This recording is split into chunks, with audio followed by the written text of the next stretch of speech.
Madame, Monsieur, bonsoir. Entre 2015 et 2016, on dénombre 2 décès par accident par jour au Bénin, soit 700 par an. Ces chiffres du Centre national de sécurité routière font froid dans le dos et l'on est en droit de se demander si nos routes sont devenues de véritables pièges à mort. Tout se passe comme s'il n'y avait pas de règles et lois qui régissent la circulation sur nos routes. Alors, question, quelles sont les raisons des accidents de la circulation?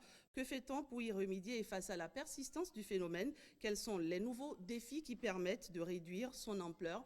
On en parle avec mes deux invités du jour. Aubin Adoukono, vous êtes le directeur général du Centre national de sécurité routière.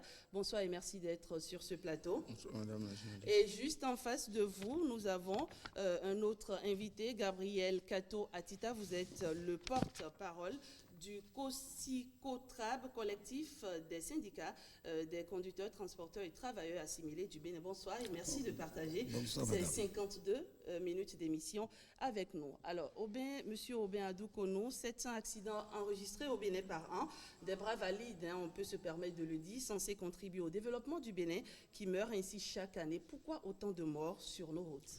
Merci, madame la journaliste. Je voudrais d'entrée de jeu féliciter l'équipe directrice de l'ORTB et pour l'opportunité de ce débat et qui en réalité mérite une attention beaucoup particulière.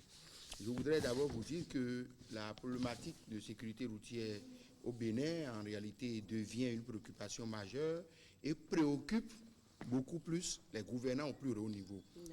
Donc les 700 accidents constatés, les 700 décès constatés, et je dis bien constatés parce que lorsque nous faisons référence aux données statistiques, il y en a au Bénin qui, de fait des conciliations, ne sont pas déclarées. D'accord. Alors, donc ça pourrait aller au-delà. Merci, ça pourrait aller au-delà. C'est devenu une préoccupation mondiale parce que qu'ils vous souviennent qu'au niveau des Nations Unies, en 2004, il y avait eu beaucoup de réflexions et qui demandent à tous les États membres de prendre beaucoup plus au sérieux la problématique de sécurité routière et qui interpellent nous tous. Ça appelle à un certain nombre de fonctions qu'il faut revoir. La fonction de régulation des comportements de nos usagers, la sécurité des véhicules que nous mettons sur la voie, la problématique de gouvernance même de sécurité routière, gouvernance du point de vue macro et à travers la législation et gouvernance du point de vue institutionnel. Il faut avouer qu'au Bénin, depuis près de 20 ans, nous avions opté pour une sécurité routière gérée par un organisme indépendant, le CNSR, et qui travaille avec la police, la gendarmerie, les ONG et les sapeurs-pompiers et autres. Nous avions d'abord fait observer que, au niveau de l'état des lieux, nous ne disposions pas de beaucoup de financement.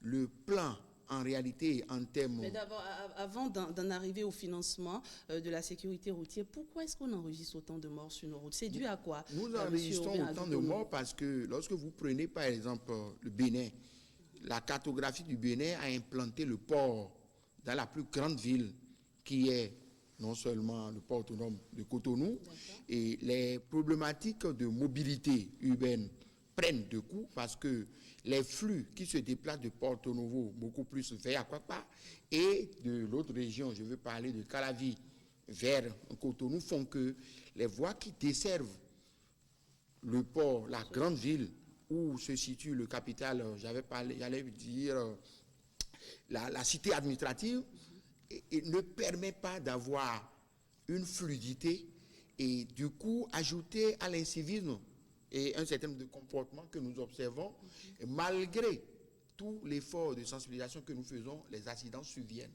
Ça appelle à un diagnostic beaucoup plus profond. Est-ce que nous avions des routes aujourd'hui aménagées de type intelligente, pouvant séparer le passage des piétons du passage des gros porteurs? Nous n'en disposons pas.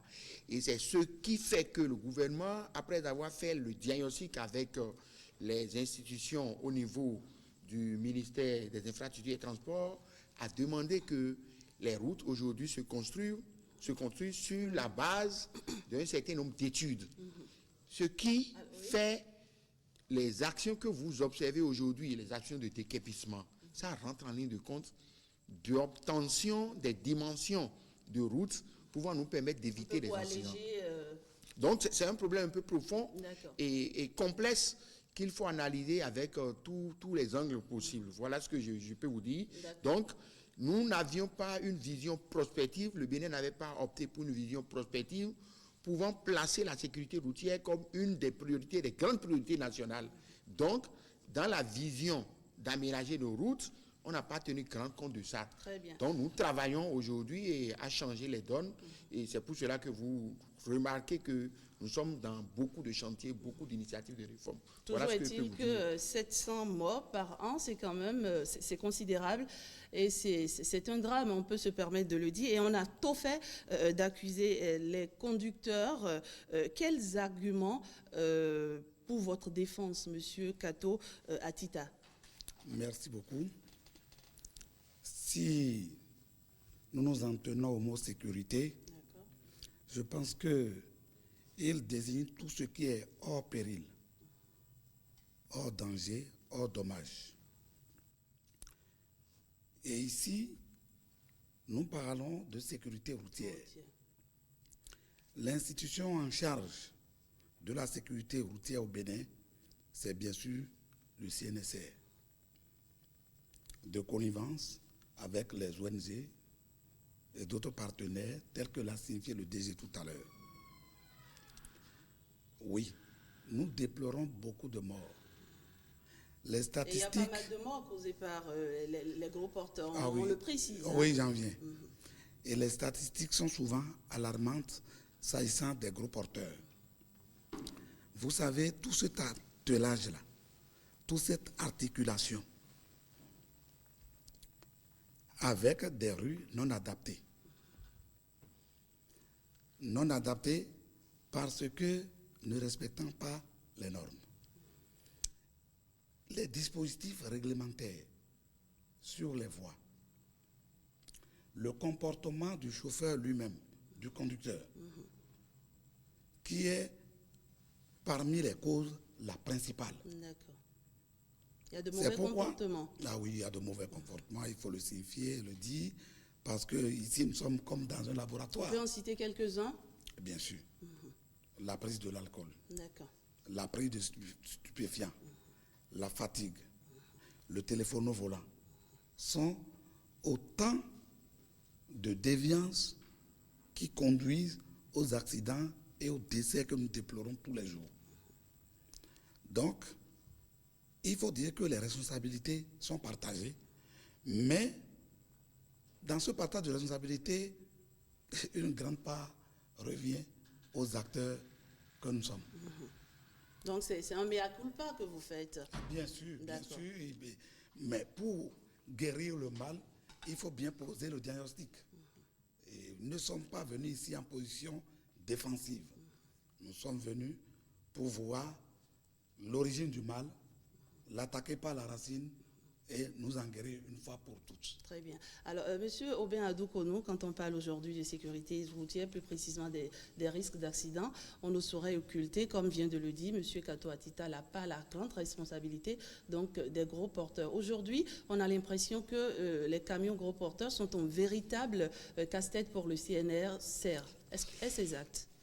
Je le dis, je l'affirme, depuis près de 3 semaines, nous avions eu le courage de faire observer à nos gouvernants qui nous interpellent souvent que la problématique des camions dépasse l'entendement et n'est pas ce que nous reflétons souvent lorsque nous nous retrouvons devant les micros. C'est-à-dire, ça appelle en réalité à une interpellation profonde pour que nous puissions y sortir les causes. 1.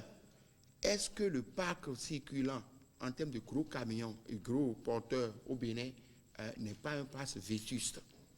Qu'est-ce que les gouvernants successifs ont fait pour pouvoir sortir effectivement ces camions de circulation?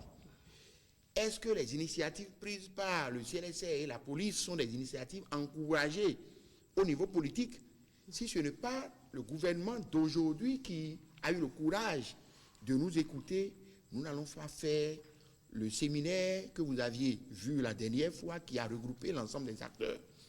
Il faut dire que depuis 2008, il y a même en Conseil des ministres des décisions qui sont prises pour qu'on puisse organiser le retrait de ces gros porteurs. Pourquoi est-ce que ça n'a pas été une réalité? Parce que l'injonction politique, le manque d'affirmation politique au plus haut niveau a fait foi. Alors finalement, c'est comme si les textes sont là, on les prend, on ne les applique pas. Oui, il faut, en matière de tests, il faut observer qu'au niveau de la réglementation routière au Bénin, nous opinons sur la base de l'arrêté 56, général 56 des colons, lesquels arrêtés en réalité comportent l'ensemble des dispositions qui prend en compte les infractions, les pénalités, tout ce que nous avions. Et le Centre national de sécurité routière, dans sa politique d'harmoniser, parce que c'est l'UEMOA qui a recommandé que nous puissions harmoniser le schéma directeur de telle manière que ce qui se passe au niveau de la région puisse quand même être constaté au niveau d'un certain nombre de pays modèles.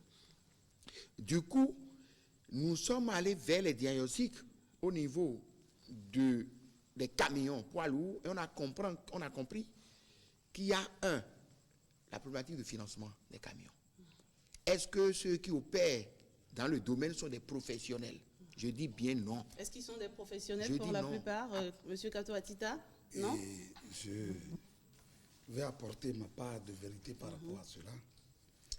Et tout à l'heure, le DG a fait allusion à la vétusté du parc automobile. On voit pas mal de camions branlants circuler sur nos routes. Oui. C'est une réalité tangible.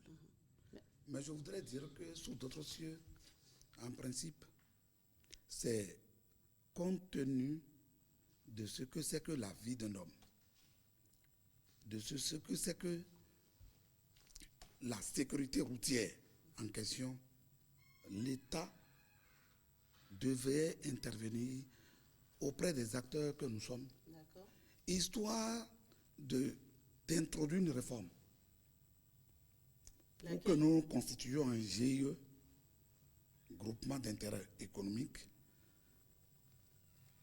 ce qui, conséquemment, nous donnera droit à certaines subventions et prêts pour le renouvellement du parc automobile. Le caractère vétus du parc. Mais actuellement, il y a quand même une volonté étatique dans ce sens. Il y a des observations. Même la volonté étatique dont vous parlez ne suffit pas. Cette volonté ne suffit pas dans la mesure où évaluer le coût d'un camion neuf. Je me rappelle que dans ce Bénin appelé Dahomey, il y avait une structure appelée Sodaka, créée par le gouvernement d'alors. C'est une structure intermédiaire qui aidait, qui appuyait les transporteurs à acquérir le matériel neuf. Ce qui signifie qu'ils avaient des facilitations pour le renouvellement du parc. Et du coup, l'usager de la route, le passager, se retrouvait par rapport au confort, à la sécurité routière en question. Tout cela a disparu aujourd'hui et le transporteur est appelé à voler de ses propres ailes. Imaginez un camion de 65 millions. Combien de Béninois peuvent débourser 65 millions, soit 10 millions, pour aller vers les concessionnaires et s'acquérir un camion? C'est les difficultés. Et puis, par la suite, l'entretien des véhicules. Si j'y insiste, c'est parce que nous héritons des véhicules venus d'Europe. Mais ceux qu'on appelle conservateurs en Europe là-bas, vous les voyez même avec des 2 chevaux, des véhicules Peugeot qu'on appelle 403, avec lesquels ils continuent de circuler. Pourquoi? Les véhicules dont nous héritons ici, 15 ans, mais quand vous prenez, c'est toujours en bon état. Mais le suivi dans l'entretien, est-ce que nous sommes outillés pour ça? Est-ce que nous avons une main-d'œuvre suffisamment outillée pour répondre à ce que nous voulons? C'est là les différentes problématiques que pose le problème du parc automobile au Bénin, qui constitue effectivement, le non-renouvellement constitue un frein, un problème, une difficulté majeure dans la résolution des problèmes liés aux accidents sur la route. Monsieur, oui, on vient à Non, non, je constate que c'est une fuite en avant parce que nous devons assumer nos responsabilités. Qu'est-ce que le porte-parole met dans nous? Est-ce que c'est nous, institut personnel, ou bien nous, entreprise? Parce que le diagnostic a révélé que au moment où l'État avait trouvé la formule, il y avait la formule d'assistance, c'est bien sûr avec des entreprises formellement constituées. Lorsque nous pouvons peut-être décider, parce que nous avions été un chauffeur, d'aller nous acheter une tête, d'aller construire, fabriquer les remorques pour devenir transporteur, l'État ne peut pas prendre la responsabilité parce qu'il s'agit d'une responsabilité qui doit s'affirmer à travers la représentation morale. Ce qui fait que aucune banque, je vous dis bien, aucune banque n'accepte malgré tous les efforts de l'État pour inciter. Je vais vous faire observer que dans la loi des finances 2018, l'État a pris des mesures. C'est le gouvernement actuel qui a décidé de prendre des mesures. Il y avait bien d'autres mesures avant, mais les gens n'osent pas affirmer leur sens d'accompagnement.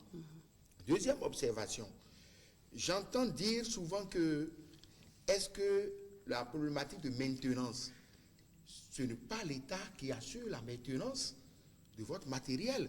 Vous achetez votre matériel et même dans le code de travail, il est fait obligation de maintenir. Et lorsque vous voyez sur les axes routiers des camions qu'on appelle communément les camions branlants, moi je certifie la visite technique à l'État. Dites-vous qu'il y en a qui viennent avec des matériels, des outils loués, je veux parler des rétroviseurs. Oui. Et lorsque le monsieur vient en l'état et que moi je lui donne la certification. Vous constatez que tout va bien. On constate que tout va bien. Il n'en est rien. Et lorsque le monsieur là trouve un fret, il doit quitter le port pour aller peut-être à Gaïa 2 fois. Est-ce que le dispositif que nous avions peut nous permettre de contrôler si le monsieur là a changé son pneu? C'est ça le vrai problème que nous avons. Donc, en fait, il s'arrange lors du contrôle pour que tout le matériel puisse se mettre à jour. C'est pour cela que l'État a compris qu'il faut aller vers les contrôles coercitifs routiers. Mais ça s'est transformé en opportunité de rançonnement au point où le gouvernement du président Patrice Talon, en accord avec les transporteurs sur la base d'un certain nombre d'échanges, a décidé de revoir. Mais le peu de temps que nous avions expérimenté, on a compris que le Béninois n'est pas suffisamment responsable lorsqu'il prend des engagements de renoncer à certaines pratiques. Ce qui fait que la dernière fois, dans les recommandations issues de séminaires que nous avions eus, on a recommandé fortement que le contrôle routier puisse quand même reprendre. Donc je dis que alors, il y a comme, monsieur le directeur général, il y a comme une mauvaise foi quand même au niveau des transporteurs. Vous le savez. Pas tous, mais il y en a qui sont de très très mauvaise foi. Oui, vous avez une grande responsabilité. Vous l'avez reconnu ici dans le nombre d'accidents qu'on dénombre chaque année au Bénin. Et vous savez pourquoi ces accidents arrivent? Parce que les camions sont vieux, ils ne sont pas entretenus comme il faut. Mais finalement, alors, vous louez le matériel pour que le contrôle soit effectif. Il y a comme là, il y a comme une pagaille, si je peux me permettre de le dire, qui s'opère au niveau des transporteurs. S'agissant de statistiques, moi je pense que la responsabilité de l'homme est partagée à 80%. C'est-à-dire, mais d'abord, est-ce que vous reconnaissez ces pratiques, M. Kato Atita? Ces pratiques, se constatent, mais c'est des cas isolés. Mais pris en pourcentage, la responsabilité des conducteurs est entièrement engagée. Est de 80%. D'accord. S'agissant des pannes techniques, c'est à peine 15-20%. Donc, ce sur quoi il faut agir ici, principalement, c'est l'homme. L'homme est au cœur de la majorité des accidents qui se produisent sur nos voies. On va y aller très rapidement parce que le temps, donc vous reconnaissez que vous êtes défaillant qu'il y a un certain nombre de transporteurs qui sont totalement défaillants et qu'il faut agir peut-être sur la sensibilisation. Mais pas pour une grande part par rapport aux conséquences. Ce de quoi il s'agit ici principalement, c'est d'agir sur l'homme, le conducteur qui, délibérément, sachant que la prise d'alcool, D'accord. le dessert dans ses activités. Il le sait, au mais pourtant quotidien, il en consomme. il en prend, les stupéfiants. Mais vous prenez l'exemple des pays auxquels nous faisons référence, les gros porteurs, les véhicules en général, ont des appareils à bord Est-ce que monsieur... qui, à une distance donnée, à une période donnée, au signal, oblige le conducteur à stationner et à se reposer. C'est 1 heure de temps. D'accord. Est-ce que cela se fait au Ici, au bénéfice? Bénin. Est-ce que nous avons de pareils dispositifs, les aires de repos? Nous n'en disposons pas. C'est pourquoi je disais tantôt que les responsabilités sont partagées. Partagé. Il faut voir, même les routes nouvellement construites, les panneaux se font rares. Le panneau, vous voyez un panneau, en principe, vous manquez les panneaux de rappel. Ce n'est pas normal, parce que le premier panneau que vous voyez est à 150 km du danger. À 50 km, à 50 mètres, On à doit 150 pouvoir, mètres du danger. En principe, il devait avoir d'autres panneaux de rappel, prévoyant que un usager pourrait sortir d'une ruelle et manquer le principal. Le rappel pourrait lui servir à quelque chose. Mais sur nos voies ici, c'est en cela que je dis que il nous manque. Vous pensez encore. que le CNSR ne fait pas... Non, le CNSR, là, oui, ce n'est pas ne fait imputable au ce qu'il faut? CNSR. D'accord. Je dis, là, c'est une politique gouvernementale globale. D'accord. Il est vrai, le gouvernement fait beaucoup d'efforts pour que les normes soient respectées, mais ce n'est pas encore suffisant. Monsieur Aubin Adoukono, est-ce qu'on a une stratégie nationale de sécurité routière, finalement? Parce qu'on parle... Non. La stratégie existe dans les faits, mais D'accord. ça n'a pas été formalisé. Parce qu'en réalité, l'une des recommandations au niveau de l'UEMOA était que tous les pays aient un document validé qui prend en compte l'ensemble des acteurs, qui certainement va être gouverné avec un organisme chef de file que nous pouvons placer sous l'autorité du président de la République. Nous avions vu un centre national de sécurité routière qui a émis beaucoup de projets, mais du fait des clivages politiques, des contentieux interministériels, le document était toujours en projet quand nous sommes venus et il était apparu clairement que la Banque mondiale devait envoyer des experts. Et c'est dans ce cadre que, si vous vous souvenez très bien, en 2016, en fin d'année 2016, les Marocains étaient venus ici pour faire l'audit de la sécurité routière. Mais là n'est pas le problème. Je voudrais aller un peu plus loin pour dire que dans les fonctions de sécurité routière dévolues au CNSR figure en de très bonnes places la question d'audit des infrastructures routières. D'accord. C'est-à-dire que pour construire une voie, nous devons, depuis l'étude des projets, être associés pour faire les analyses par rapport à la préoccupation de sécurité routière qui oblige l'implantation d'un certain nombre de panneaux et qui vérifie tout au moins les dimensionnements des voies. Et Mais est-ce que ça se fait? Est-ce que vous êtes il associé faut à la avouer base? que depuis 1 an, avec le nouveau directeur général Jacques Ayadi, qui était un ancien ami que vous connaissez très bien, lorsque nous avions effectué la séance avec l'ancien ministre Hervé Roumain, les instructions étaient données, nous sommes systématiquement associés. D'accord. Ce qui fait que vous allez voir les agents de CNSR en collaboration avec les mairies aller régulièrement sur la voie pour opérer des contrôles. Je voudrais faire observer également que, non, je ne suis pas également d'avis, Oui. et la responsabilité du gouvernement, du président Baptiste Talon, et n'est pas à imputer, puisque Non, c'est une les suite. routes... Les L'État routes... étant une continuité. Non, non, non, Oui. non. C'est pour cela que nous avions demandé le déguerpi. Et vous avez vu toute la politique qu'il y a eu autour de ça. Regardez à Cotonou, là où les sociétés que nous avions à Cotonou, allez à Saint-Michel, au rond-point Saint-Michel, regardez le centre giratoire. Tout juste dans l'angle, vous allez voir la bonne dame en train de vendre du beignet. Et lorsque c'est tout ça qui a amené le gouvernement à décider d'aller vers une stratégie globale, à sortir aujourd'hui d'un plan d'action où, en axe prioritaire, il faut déguerpir d'abord les voies. Les projets, par exemple, qui sont en train d'être réalisés, vous allez vers le contournement nord, il est prévu qu'on dégage. Pourquoi est-ce que, autrefois, nous étions obligés de nous adapter aux implantations des maisons pour construire la voie?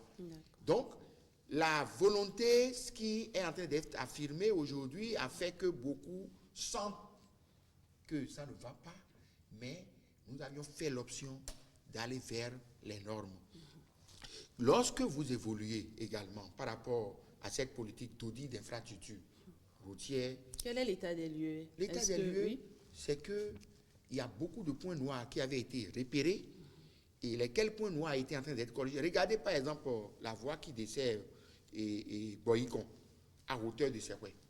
Les murs de séparation qui étaient là, c'était de véritables problèmes pour la nation. Mais lorsque, sous l'égide des ministres successifs, avec nos audits, nous avions recommandé avec la DGI qu'il faut aller enlever les murs, demander les statistiques, ça a baissé. Seulement que nous avions également, ça appelle à un autre problème, hein, parce que la voie devient beaucoup plus large, il faut agir en termes de sensibilisation sur le comportement des conducteurs, il faut aller faire les panneaux de signalisation. Nous sommes en train d'aller vers la réalisation des routes de type intelligent. Et ça nous amène, à un moment donné, à accepter les casques, à accepter, renoncer à un certain nombre de comportements. Je ne dis pas que le gouvernement est blanc dans tout ce qui se passe, mais nous avions vu, on a hérité d'un chantier totalement pourri, où la corruption a amené les gens à accéder à des certifications, ce qui fait qu'il est difficile aujourd'hui de revoir les dimensionnements de nos voies là où les gens se sont... Regardez Calavi-Ouedo. Regardez aujourd'hui que le président, avec le gouvernement, ils ont décidé d'ouvrir largement cette voie. Ça va réduire les risques d'accident. Je m'en arrête là sur le volet d'audit d'infrastructure routière pour vous dire que le chantier est un chantier un peu grand qui appelle à une prise de conscience généralisée et à un apaisement à tous les niveaux. La responsabilité d'abord des communes est également à évoquer parce qu'on ne peut pas implanter des routes dans des communes quand c'est des routes inter-États, on comprend, mais c'est des routes qui desservent un certain nombre d'agglomérations. Quelle a été la politique préventive des mairies? Est-ce que les maires sont associés? Est-ce que les DST, lorsqu'on les associe, ils vont pour réclamer le dimensionnement normal ou bien ce qui leur revient? C'est une vérité qu'il faut dire sur la place publique parce que lorsque les incidents arrivent, on dit CNSR et pas moment. Tout de suite, Regardez par exemple les statistiques sur les 3 dernières années. Les policiers vont vous dire que ça a régressé. L'OETB même, vous-même, votre chaîne a fait les constats, vous aviez remarqué que ça a regretté. Mais ça a régressé où? C'est seulement à Cotonou où nous avions... Ça ne se remarque pas. Ça ne se remarque pas beaucoup bien parce que les autorités administratives aujourd'hui à Cotonou ont accédé aux thématiques que nous opinons et sur lesquelles nous opinons souvent. Vous allez dans le nord, Parakou est en pleine reconstruction. Il y a Et plus de risques d'accident. où la route est en construction, le risque d'accident est élevé. Parce que les populations environnement et autres des environs n'étaient pas habituées à comment traverser. Regardez par exemple également une autre cause que je vais vous faire observer. Très rapidement. Est-ce que les colons, autant des colons jusqu'à aujourd'hui, les collèges que nous y disposons, est-ce que nous avions fait l'option d'ouvrir les entrées dans des vents? C'est sur les autoroutes. Et ça appelle également à la problématique d'aide à la traversée. Ce qui fait que récemment avec les ONG, lorsqu'il nous était arrivé de dire après étude, nous allons positionner des gens pour aider à la traverser. En 6 mois, on a remarqué que les accidents qui impliquent ces écoles ont diminué. Et est-ce que dans nos écoles, nous avions un programme qui oblige l'apprenant à connaître les PA-points du code de la route? De la route. Je vous dis la mesure que nous sommes en train de prendre dans 2 ans, avec l'affirmation, le soutien que nous avions de ce gouvernement, surtout de la part des ministres de l'Intérieur, de la sécurité routière, de la sécurité publique et le ministre des infrastructures routières. Si nous maintenons le cap, je vous dis, en 2 ans, nous pouvons chuter vers le chiffre 400. Parce que quand on dit 700, le Bénin est meilleur. Vous y croyez, vous, M. Kato Atita? Je pense que le dimensionnement des routes, et principalement chez nous, ne répond pas aux normes. Et il faut reconnaître que le gouvernement actuel fait un gros effort. Il y a de cela 2 semaines, j'ai fait un tour à Parakou. La ville a changé de visage. Pourquoi? Parce que ce qui est implanté comme infrastructure actuellement répond véritablement aux normes. Contrairement à cela, allez à Porte-Novo. Vous connaissez la place Kokoye. Aucun camion ne peut circuler par là. À cause des dimensionnements des routes, comme le disait tout à l'heure, en faisant allusion à certains carrefours de Cotonou. Ça rend la manœuvre parfois délicate. Complexe. Ce qui signifie que beaucoup d'efforts restent encore à faire. Je ne parle pas pour imputer ce pan du problème au gouvernement actuel, mais au gouvernement successif. Si l'effort qui est fait à Parakou aujourd'hui, cet effort était fait en amont par les régimes précédents, on n'en serait pas là à nous plaindre par rapport au dimensionnement des voies qui contribuent aussi aux morts que nous déchiffrons sur nos voies. Alors, moi, j'ai une question pour vous, Monsieur Kato Atita. On va revenir un tout petit peu. On va parler de l'incivisme très rapidement en attendant d'aborder le financement de la sécurité routière, les défis et les perspectives.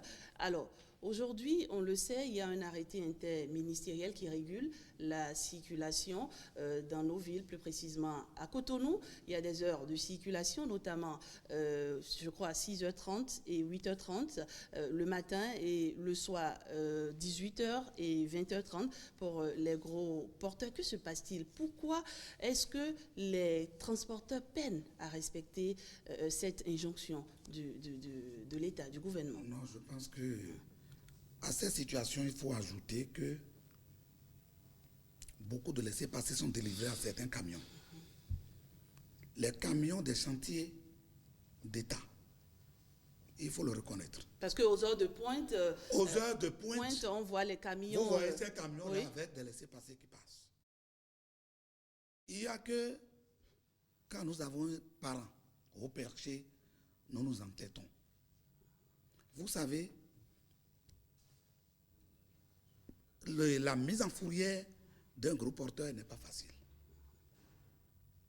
Il n'y a que les pièces à retirer. Et quand un gros porteur s'immobilise, c'est tout un problème même pour le policier qui l'interpelle. Ce qui fait que, moi je pense que ce problème est à repenser. Si nous décidons de respecter les heures de pointe, il faudrait que nous y allons au même pied d'égalité. Qu'il n'y ait pas d'exception à la règle, qu'on pense que tel camion tente d'arranger la situation, mais en même temps, elle gâte tout. Parce qu'avec les laissés-passer, c'est comme s'il y a des privilégiés et d'autres. Ce qu'il dit, lorsque vous prenez l'arrêté interministériel, ça a fait exception effectivement à un certain nombre de camions et pour faire non seulement élever le niveau de responsabilité, le préfet du littoral, avec beaucoup d'autres préfets, surtout au niveau du littoral, le préfet a pris des tests pour encadrer, pour rappeler. Et récemment, avec le ministre de la Sécurité publique, le ministre des Infrastructures routières a rappelé dans un communiqué formellement, il s'agit clairement de l'incivisme. Les camions d'État dont on parle, les chantiers... Il n'y a pas que seul, vous voulez dire qu'il n'y a pas... Aujourd'hui à Cotonou, parce que le phénomène se sent beaucoup plus à Cotonou. Quelles sont les routes que nous avions en chantier, qu'on a lancées à Cotonou, si ce n'est pas le contournement nord?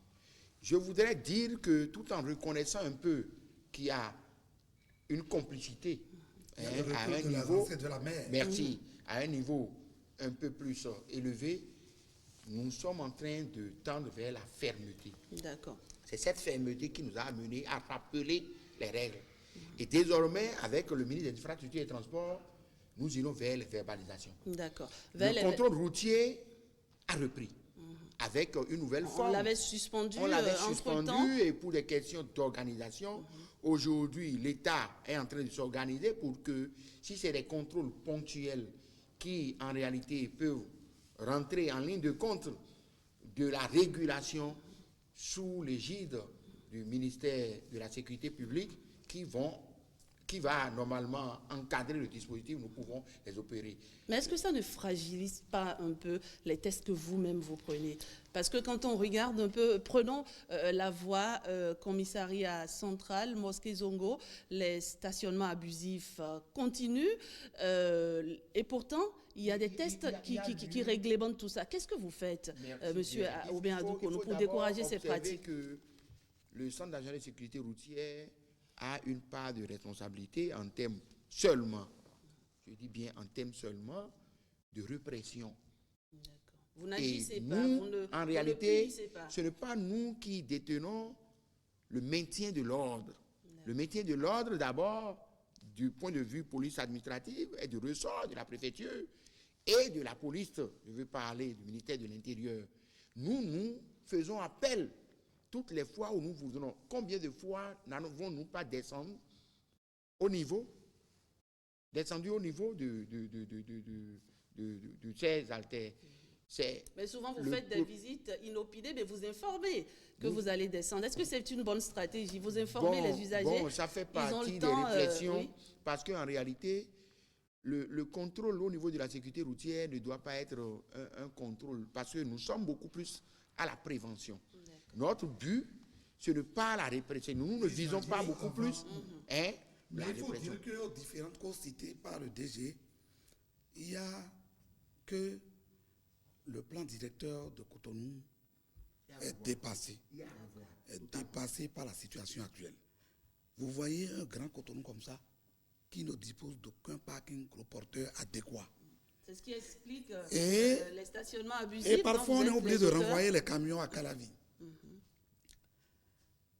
Quand, avec ce grand port, vous ne voyez pas mal que les camions stationnent à Calavi, avec les camions qui viennent des pays de l'Interland, ajoutés au nôtre ici, vous voyez que la confusion est vite semée. Mais est-ce que vous avez conscience que vous empêchez la circulation, la fluidité dans la circulation avec ces stationnements? Bien sûr, mais il faut rester Est-ce que vous avez conscience de cela? Bien sûr, mais il faut rester quelque part. Si. L'État n'a pas anticipé. La municipalité surtout n'a pas anticipé.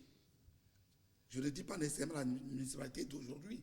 Nous n'avons pas eu une politique futuriste. D'accord. Donc finalement, ça va continuer encore pendant quelques temps, parce que dans les réformes opérées par l'État, nous avions décidé, par exemple, la route des pêches, qui doit normalement servir un embranchement en termes de circulation, et pour délimiter non seulement ce que nous observons du point de vue gros porteur, mais l'État est en train de réfléchir pour que les tracés de voies actuellement en chantier, lorsqu'on va finaliser cela, ça va régler le problème de fluidité.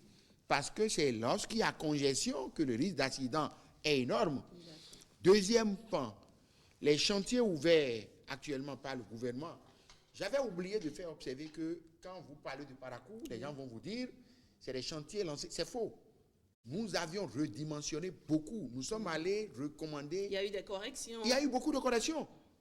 Vous allez par exemple à Parakou, vous allez voir ce que le maire Charles Tokor est en train de faire, c'est parce qu'il a un État qui le soutient. D'accord. Des gens sont dans des formalismes.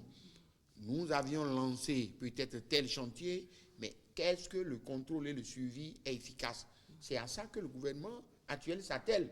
Et lorsque vous venez maintenant au niveau du Sud, je voudrais faire observer que lorsque le port va s'étendre, et nous aurions à construire un certain nombre de quais, parce que c'est l'entrée 5, par exemple, qui permet aux camions de rentrer au port aujourd'hui, seuls. Et tel qu'il l'a dit, les camions de l'Interland, les autres gros porteurs que nous avions, l'État s'attelle à améliorer l'existant. Et je voudrais inviter les uns les autres à accepter les douleurs qui vont découler des casses que nous aurions à opérer pour avoir des routes de type intelligent. C'est la seule condition. Le CNSR va poursuivre sa sensibilisation, puisque nous sommes au niveau de la prévention. Mais si nous sensibilisons, tel qu'il a dit en termes de comportement, c'est l'homme qui est à plus de 80% responsable. Il y a les mauvaises conduites. Qu'est-ce que nous ne faisons pas? Qu'est-ce que la police ne fait pas? La méconnaissance aussi du code de la route. Calavi. Oui. Le maire de Calavi est plusieurs fois avec le préfet descendu sur la voie. Mais il dit qu'il ne dispose pas d'aire de stationnement, qu'il ne dispose pas de parking. Donc l'État avec la préfecture, il y a beaucoup de réflexions qui sont en train d'être menées. On a trouvé même au niveau des Topa, il y a un mode de transport conduit par des jeunes totalement excités. Et c'est pour cela que je voudrais inviter notre partenaire à parler avec ces personnes-là. Les taxis Topa là, mais ils sont impliqués dans beaucoup de cas d'accidents. Ce que nous disons là, nous sommes ici pour faire le diagnostic, nous sommes ici pour parler des défis. Donc je sais que vous nous aidez beaucoup, mais il reste encore beaucoup de choses à faire. Contenir. Oui, oui. Je saisis l'occasion pour faire un plaidoyer. On va y aller très rapidement parce qu'on a plus beaucoup de temps, oui. Le CNSR a besoin d'appui. Pourquoi? S'agissant de vies humaines, il faut les moyens. Parmi les causes relevées, il y a les véhicules accidentés. Il y a les camions qui sont abandonnés sur les voies, qui causent encore d'autres accidents. De quels moyens le CNSR dispose-t-il aujourd'hui pour évacuer rapidement tout ça? Cela pose la problématique du financement. L'option aujourd'hui, et c'est pour cela que je suis vraiment content de ce débat, parce que quels sont les moyens financiers dont nous disposons? Ça appelle à la problématique de financement de la sécurité routière. Comment on finance la sécurité routière au Bénin, à Doukono? Oui, la sécurité routière est financée par les maigres ressources du contrôle technique automobile, et qui autrefois étaient des ressources distraites à des fins politiques. Et aujourd'hui, est-ce qu'il y a ça ne suffit des ouvertures? Regardez un peu et le mode de fonctionnement du CNSR. C'est les fonds de visite technique qui alimentent les contrôles coercitifs, qui prend en charge un certain nombre de charges. Ça doit payer les salaires, ça doit aménager, ça doit aller vers l'aménagement, l'équipement des infrastructures. J'imagine donc qu'il y a des réflexions qui se mènent. Non, mais dans tous les pays, les assureurs contribuent. D'accord. Dans tous les pays, c'est le b.a.-ba. Vous allez au Maroc aujourd'hui. Donc c'est une piste à envisager au Bénin. C'est une piste, c'est pour cela que nous sommes en train de nous atteler pour sortir le plan final par rapport à la stratégie nationale de sécurité routière, et qui doit maintenant fixer des objectifs pour que l'État puisse quand même, tel qu'il l'a dit, nous venir véritablement en aide. Je voudrais pas rater l'opportunité, parce que lorsqu'on parle aujourd'hui de contrôle technique automobile, qu'est-ce qui est fait? Aujourd'hui, il faut aller à Tambo constater. Le site est complètement équipé et pavé. Lesquels pavages avaient été initiés depuis 2015. Il y a de nouveaux rôles avaient été initiés depuis 2013. Mais parce qu'il y a un peu de légèreté. Mais si aujourd'hui nous avions fait l'option d'aller vers la fermeté, c'est les résultats que ça a produit. Donc je voudrais inviter les transporteurs à continuer par nous soutenir, parce que ce n'est pas facile. Ce n'est pas facile de traquer les gens qui font des fausses visites techniques. Aujourd'hui, si on est en arrivé à informatiser la maison, depuis 20 ans, la maison n'était pas informatisée. Si aujourd'hui on a informatisé, c'est parce qu'ils ont été complices. Donc je voudrais les inviter à continuer par nous assister. D'accord. Parce que ce qui s'est passé aujourd'hui, c'est que arriver au niveau de Parakou, le rôle est complètement fini. Arriver au niveau de Tango, c'est fini. Arriver au niveau de Koubé, c'est fini. Donc, l'augmentation que nous avions opérée avec leur complicité, voilà ce que ça a servi à faire. Ce n'est pas des marchés que nous avions lancés nouvellement, mais c'est les éléphants blancs qui étaient là. Mais grâce à leur soutien, nous sommes en train de remédier à certaines pratiques. Je profite également. On n'a plus beaucoup de temps. On voit là qu'il y a pas mal de choses, en tout cas à revoir. Il y a pas mal de choses qui sont déjà. Il y a pas mal de choses qu'on réalise au niveau de la sécurité routière, mais il reste, oui, en tant qu'acteur. Nous apprécions la proximité Vous appréciez des centres, c'est-à-dire des antennes, des annexes. Mais cela appelle, la bien entendu. déconcentration de paix, la proximité de ces annexes-là des usagers. Nous apprécions beaucoup ça parce que ça diminue la longue file qu'on observait à Épée. C'est pourquoi. Et vous prenez l'engagement qu'il n'y aura plus de fausses visites techniques, vous sensibiliserez. Il y a des dispositions qui ont été prises que nous apprécions aussi. D'accord. Pour décourager ces pratiques. Encore le gouvernement à venir en appui. Parce que les maigres moyens du CNC ne suffisent pas pour venir à bout des problèmes énumérés tout à l'heure. D'accord. Alors, et ça, de vie humaine, je pense qu'aucun effort ne serait de trop. Les transporteurs aujourd'hui prendront leurs responsabilités. Vous l'avouez sur ce plateau, Kato Atita, à amplifier les sensibilisations, à initier de connivence avec le CNCR les formations, les post-formations, les recyclages pour la mise à niveau, la remise à niveau des conducteurs.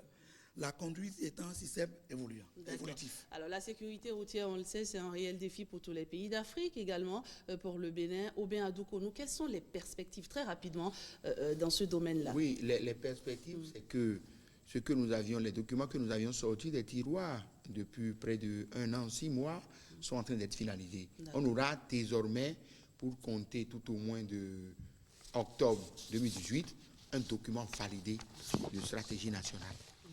Nous aurions à ériger l'organe consultatif que nous allons placer sous l'autorité de la haute et du président de la République ou bien du Premier ministre, ou bien le ministre du Développement. Ça va appeler à une synergie d'action. En termes de contrôle technique automobile, je vous ai dit que le Bénin, comparativement à plusieurs autres pays, nous avions atteint un niveau appréciable. Les Marocains sont venus apprécier. Les Burkinabés sont venus il y a 3 semaines apprécier ce que nous avions. On va maintenir le cap. Mais qu'est-ce que nous faisons des recherches? La sécurité routière, c'est également ça. Nous avions réussi à signer un contrat de partenariat avec l'IRPS. Donc la coopération à ce niveau. La coopération à ce niveau, et pour que désormais nous puissions aller vers le renforcement des connaissances universitaires, le renforcement des capacités pour que les recherches du point de vue casque. Est-ce que dans toutes les villes aujourd'hui, les causes qui peuvent amener les gens à ne pas porter de casque sont connues? Donc, c'est des chantiers scientifiques que nous sommes en train de d'émettre et qui, à coup sûr, produiront leurs résultats. Est-ce qu'aujourd'hui, lorsque vous prenez la problématique de régulation des comportements des usagers, les formations, telles qu'il a dit, est-ce que les formations par rapport aux conducteurs à 2 roues, est-ce que ces conducteurs à 2 roues disposent tous d'un permis de conduire? C'est une chaîne. Il y en a qui viennent directement du village et qui, oui. Donc, le CNSR avec l'ANAT qui est en train de réformer son dispositif pour qu'on n'assiste plus à des permis. Ce sont là les perspectives. C'est les perspectives. Mais en tout état de cause, nous devons régler. Et je suis d'accord avec vous, le gouvernement a engagé l'affirmation de sa volonté politique à nos côtés à travers les soutiens que nous avions observés. Nous voudrions plaider pour qu'on règle le problème de financement de la sécurité routière. La sécurité routière, en termes de politique nationale, ne peut pas être remise ou bien calquée sur les maigres ressources de contrôle technique, encore que là, aujourd'hui, comme nous ne pourrons plus, on a pris un certain nombre de temps pour ne pas opérer dans les contrôles coercitifs, mais les gens ils renoncent. Combien est-ce que les véhicules administratifs au Bénin subissent de contrôle technique automobile? C'est des chantiers que nous sommes en train de lancer. Donc, j'ai espoir. Au même titre que les autres véhicules subir. J'ai espoir que, du point de vue partenariat, Le Maroc nous a donné la dernière fois 1000 casques. 1000 casques homologués après les études. Lorsqu'on leur a dit qu'au Bénin, c'est les conducteurs à 2 roues et qui dominent, qui prédominent et qui font partie de près de 50%. Parce que lorsque les accidents surviennent, vous prenez les statistiques de 2016 et de 2017, vous allez voir qu'à 50%, les accidents ont lieu à Cotonou. Et à Cotonou, nous avions la plus grande concentration, Cotonou, Porto-Novo, Poïcon, des conducteurs à 2 roues. Je veux parler des Kekenon. Donc, ces casques-là que nous avions bénéficiés grâce à notre coopération, les casques sont déjà au Bénin. Le ministre... Vous pensez qu'avec tout cela, on peut arrêter la saignée ou sinon on va tendre vers l'arrêt de la saignée parce que la sécurité routière, c'est toute une philosophie. C'est une ambition mondiale qui est non seulement décrétée par les Nations Unies où on nous a opposé aujourd'hui de se mettre aux normes pour bénéficier des financements à l'extérieur. Il y a l'IRTAD du point de vue stratégique en termes de prise de décision, c'est les statistiques. Aujourd'hui, le Bénin fait partie des 5 pays retenus en Afrique pour servir d'observatoire. Et ça également, les formations ont eu lieu, les gens n'ont pas cru. Si vous interpellez les policiers, ils vont vous dire que c'est une réalité.